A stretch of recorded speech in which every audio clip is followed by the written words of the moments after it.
मैं ओंकार हूँ। प्राण के ज्ञान, दृष्टि, भेद, अनुभव के आधार पर कहीं साकार हूँ तो कहीं निराकार हूँ। मैं ओंकार हूँ। परम शिव भक्त राजा मानधाता को शिव भक्ति में लीन देखकर देवर्षि नारद अत्यंत प्रभावित और प्रसन्न हुए।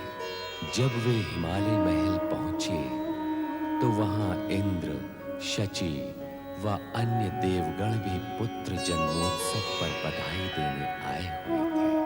अनेक पर्वतों के साथ साथ वहां विंध्याचल, सुमेरु पर्वत भी उपस्थित थे। अहंकारवश सुमेरु पर्वत विंध्य पर्वत से स्वयं को श्रेष्ठ और ऊंचा मानने का दावा करने लगे। देवर्षि नारद ने विंध्य पर्वत को शिव साधना द्वारा सुमेरु से अधिक ऊंचा होने का मार्ग बता दिया।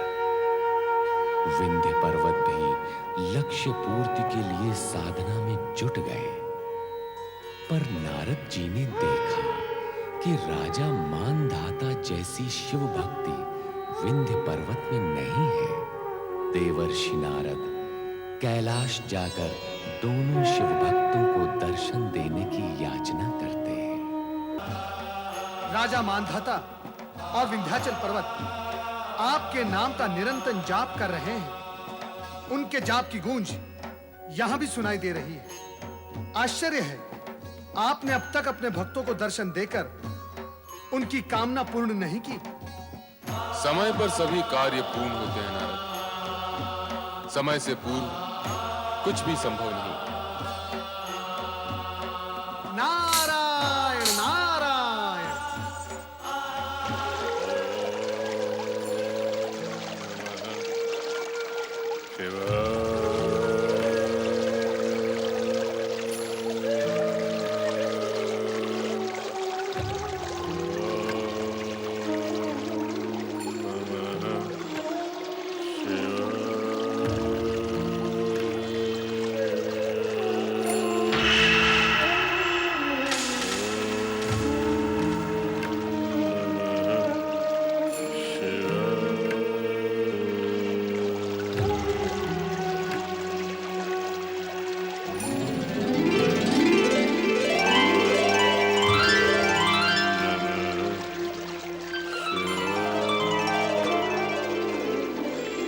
वत्स मानधाता,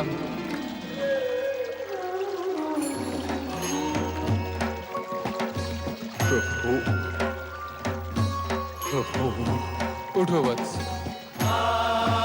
प्रभु, हे देवाधिदेव, आपके दर्शन पाकर मैं कृतकृत्य हुआ प्रभु।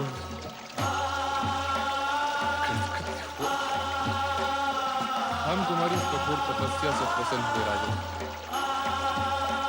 अपनी इस तपस्या का प्रयोजन लो। केवल आपके दर्शन, केवल आपके दर्शन प्रभु। मांगो, क्या वरदान मांगते हो?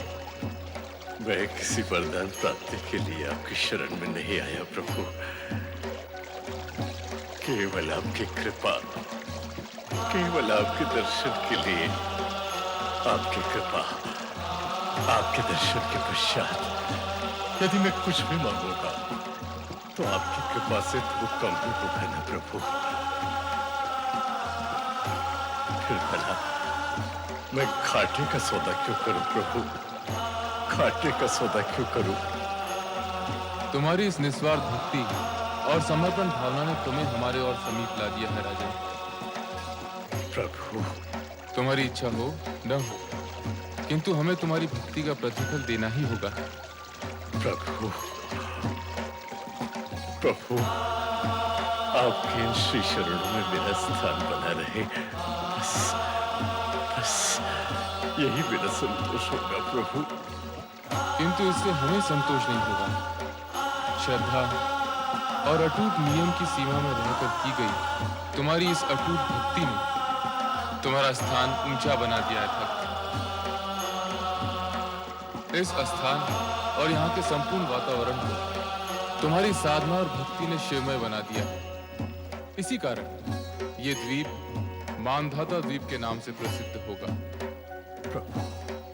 यहाँ के कण कण को तुमने अपनी भक्ति और साधना से पवित्र बना दिया। इसी कारण नर्मदा नदी के कंकड़ों को भी शंकर अर्थात शिवलिंग होने का गौरव प्राप्त होगा। इस नर्मदा नदी के तट के सभी तीर्थ भविष्य में शिव तीर्थ के नाम से जाने जाएंगे। भगवान,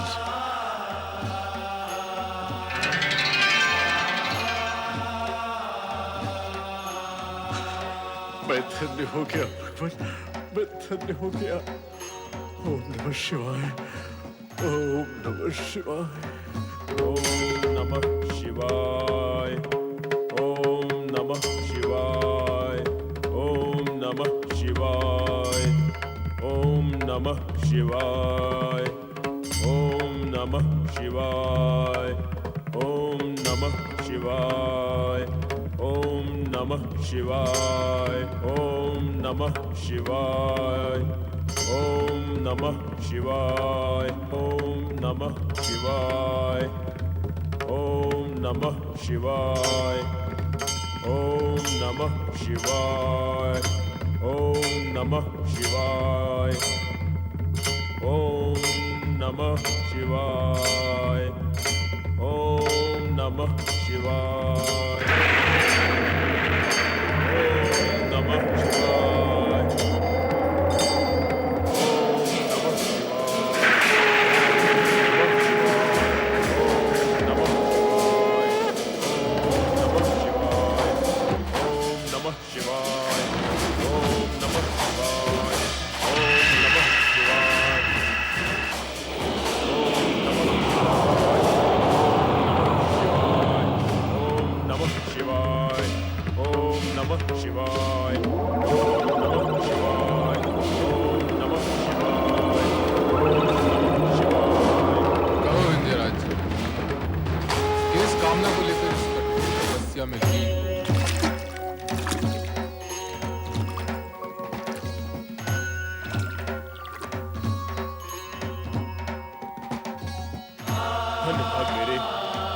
आपके दर्शन हुए। कहो वत्स, अपनी कामना कहो। मैं ऊंचा होना चाहता हूँ भगवान। ऊंचे तो तुम हो। और ऊंचा भगवान। कितने ऊंचे? सुमेरु पर्वत से अधिक ऊंचा। वत्स, कामना का कारण ईर्ष्या अथवा होड़ है तो ऐसी कामना का मार्ग ऊंचाई की ओर नहीं, नीचे की ओर जाता है। तुम सुमेरु से ऊंचा होना क्यों चाहते हो? उसका गर्व खंडित करने के लिए, उसका अहंकार मिटाने के लिए। गर्व से गर्व खंडित कैसे होगा? अहंकारी यदि स्वयं का अहंकार मिटा नहीं सकता तो किसी अन्य का अहंकार मिटाने की क्षमता उसमें कहां से होगी?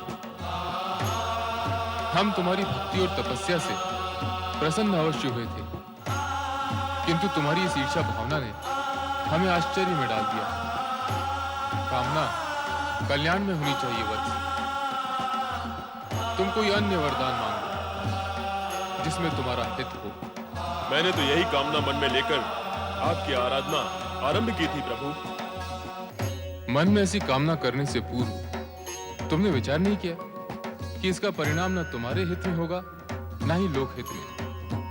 और जो कामना लोक हित में नहीं होती वो पाप और दुष्कर्म के मार्ग से होती हुई पीड़ा और दुर्भाग्य तक जा पहुंचती है। किसी का अहित करना मेरा उद्देश्य नहीं है भगवान। स्वयं को दूसरे से श्रेष्ठ मानना अथवा मनवाने की इच्छा करना अथवा ऊंचे होने की कामना के गर्व से ही अहित की उत्पत्ति होती है विंध्यराज। मैं अहित की भावना से स्वयं को दूर रखूंगा। ये तुम्हारे लिए संभव नहीं, किसी के लिए भी संभव नहीं। शिशु देव का हो अथवा दानव का, उससे उसकी माता से दूर नहीं रखा जा सकता। अहंकार की भावना भी ऐसी ही माता है जिसे अहित रूपी पुत्र से दूर रखना किसी के लिए भी संभव नहीं। मैं अहंकार का त्याग करूंगा देवेश्वर, किंतु उससे पूर्व तुम्हें सुमेरु से ऊंचे होने की कामना का त्याग करना होगा। फिर शेष ही क्या रह जाएगा प्रभु? तुम्हारा ये हट सद विचार और सद भावना को मार्ग नहीं दे रहा है।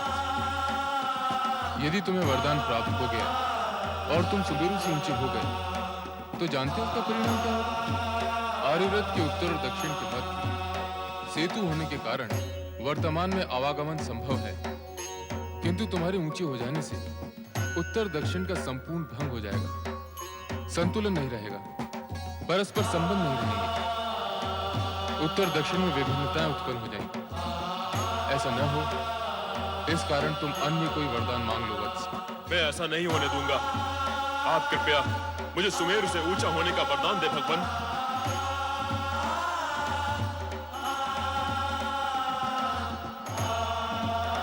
तथास्तु। किंतु विंध्यराज, ये भी स्मरण रखना कि इस वरदान के दुष्परिणामों का दायित्व भी तुम्हारा ही होगा। प्रणाम प्रभु।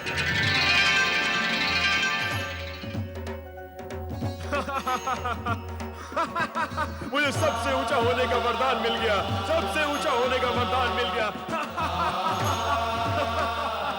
भगवान शिव के वरदान ने एक ओर तो विंध्याचल को प्रसन्नता प्रदान की, किंतु दूसरी ओर दूसरों से स्वयं को श्रेष्ठ समझने वाला अहंकार भी उसमें जागृत हो गया, जिसके वशीभूत अनिष्टकारी परिणामों से बेसुध होकर वो भगवान शिव के वरदान स्वरूप धीरे धीरे ऊंचा और ऊंचा होता गया।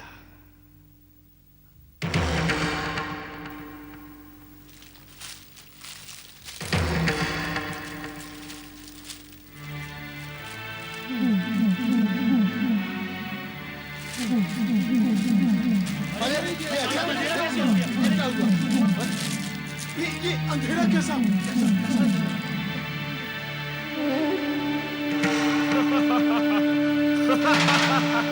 सुमेरु स्वयं को पर्वतों का सम्राट समझता है। मेरी ओर देखेगा तो उसका गर्व चूर चूर हो जाएगा। यदि अंधेरा नहीं हटा तो नर नारी पशु पक्षी को क्या होगा? रोग फैल सकते हैं, अकाल मृत्यु हो सकती है। इस प्रकार तो हमारा जीवन छिन्न भिन्न हो जाएगा। आओ अगस्त ऋषि के पास चलते हैं, वही हमारी रक्षा का उपाय बताएंगे।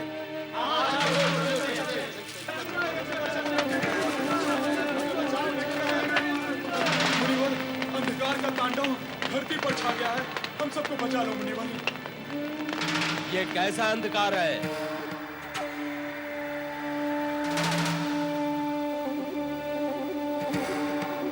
मुनि अगस्त्य, यहाँ आओ, शीघ्र आओ अगस्त्य मुनि।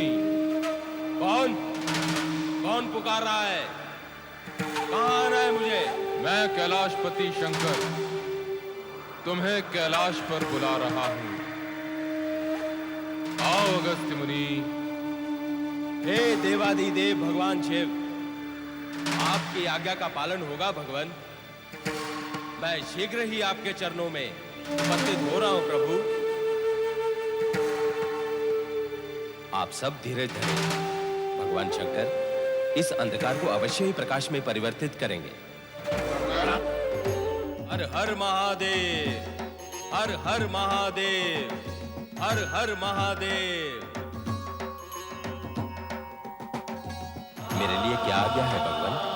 मुनि अगस्त्य, कैलाश आने हेतु अंधकार से आना पड़ा। हाँ भगवान, प्रथम तो मुझे ऐसा लगा कि किसी मायावी दानव की आकृति का अथवा छाया का अंधकार है, किंतु मार्ग में प्रतीत हुआ कि विंध्याचल पर्वत के आकार में परिवर्तन और संवर्धन हुआ है। हाँ, वो किसी दानव की छाया का अंधकार नहीं, विंध्याचल के गर्व और अहंकार का अंधकार है। भगवान, मुझे स्मरण है एक अवसर पर आपने कहा था कि किसी भी योनि का प्राणी हो, अज्ञान से जुड़ते ही दानव हो जाता है। वही गति हुई है विंध्याचल। गर्व और अज्ञान ने उसे दानव बना दिया। किंतु सदा सभी का कल्याण करने वाले सदाशिव, आपकी कृपा हुई तो विंध्याचल सुधर भी सकता है भगवान। जगत का कल्याण सोचकर ही तुम्हें बुलाया है। विंध्याचल को सही मार्ग पर लाने का कार्य तुम्हें करना होगा। मुझे क्या करना होगा प्रभु? विंध्याचल की भक्ति से प्रसन्न होकर हमें उसका हट मानना पड़ा और हमने उसे सुमेरु पर्वत से अधिक ऊंचा होने का वरदान दे दिया। उसके दीर्घाकार से ही अंधकार बढ़ा है। ऐसे में उत्तर दक्षिण के संबंध व संपर्क समाप्त होने से अनर्थ हो सकता है। इस अनर्थ को होने से तुम्हें रोकना है। वो कैसे देवेश्वर?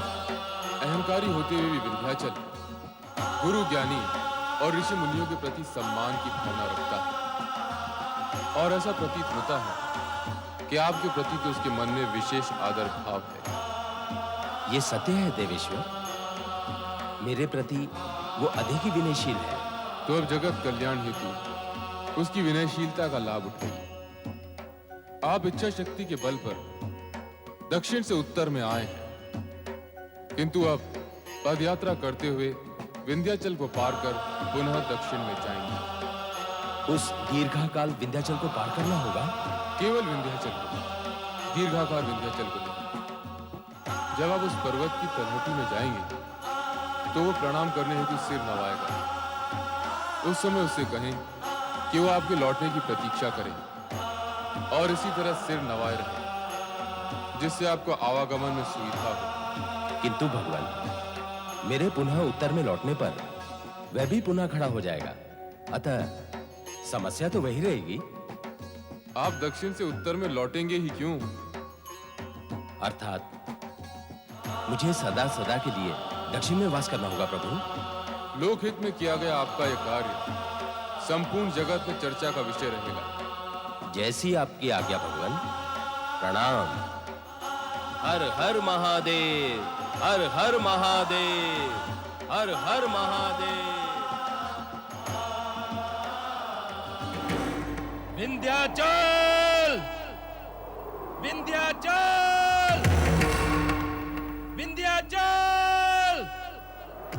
मैं अगस्त तुम्हें कब से पुकार रहा हूं।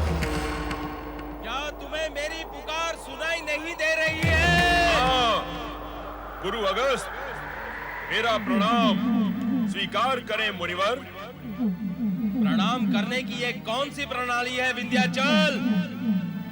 प्रणाम करने वाले की दृष्टि नीचे से ऊपर की ओर और प्रणाम स्वीकार करने वाले की दृष्टि ऊपर से नीचे की ओर होती है।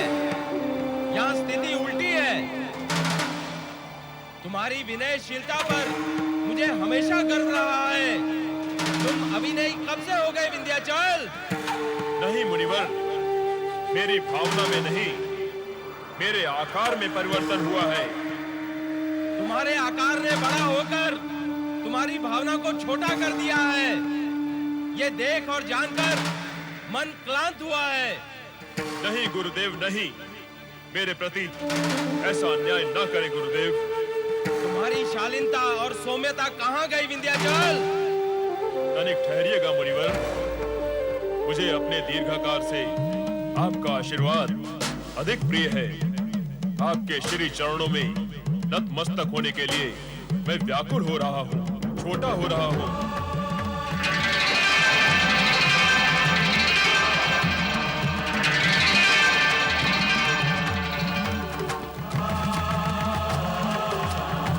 मुनिवर को विंध्याचल का प्रणाम। सुमत और सद्बुद्धि सदैव तुम्हारे साथ रहे। मेरे लौट के आने तक तुम इसी तरह झुके रहना विंध्याचल। ऐसी कठोर आज्ञा क्यों मुनिवर? अपनी कठोर यात्रा को सुगम करने के लिए। तुम्हारी दीर्घाकार पर्वतीय काया को पार कर जाने और आने में मुझे दीर्घकाल तक यात्रा करनी होगी, परंतु तुम्हारे झुके रहने से मैं सुगम पूर्वक आ और जा सकता हूं। मेरे लिए इतना त्याग करोगे ना विंध्याचल? अवश्य मुनिवर, किंतु कृपा करके शीघ्र ही लौटना। निश्चिंत रहो विंध्याचल। तुम्हारे कष्ट की पीड़ा मुझे शीघ्रता प्रदान करेगी। मैं आगे बढ़ता हूं।